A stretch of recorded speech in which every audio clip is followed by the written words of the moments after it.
Bomdoddan keyin uxlolmasdan serialimni ko'rib chiqib, kun yorishgandan keyin ishlarimni boshlab oldim. Videoga olib o'zimcha ish qilganimga bolalarimni uyg'otib yubordim. Talani oyna yuvadigani hidi juda ham zo'r ekan.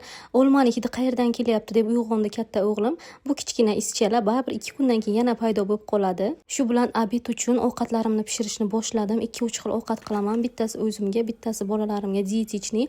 Bilasizlar, katta o'g'limni ozgina hali ham qornida og'rig'i bor, ko'p aytib o'taman. To bolalarim zavtraqqa turgunicha hamma narsani pishirib olishga ulgurishim kerak edi. Tez ovqatlarimni qo'yib oldim.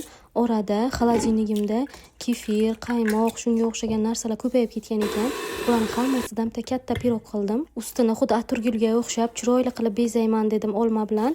O'xshabdimi yo'qmi pishgandan keyin menga yozib ketinglar kommentariyaga. Orada bolalarim uyg'onishdi, ularga zavtraq tayyorlab berdim. Ko'p narsa videoga tushmay qoladi qizlar.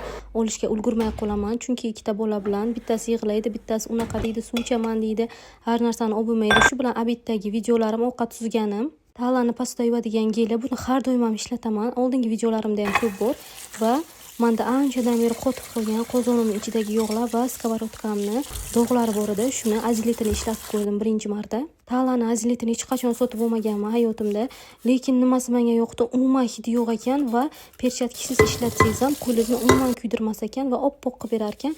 Endi har doim tugasa ham shundan sotib olaman. Sizlarga ham maslahat beraman qizlar, albatta sotib olib ishlatib ko'ringlar.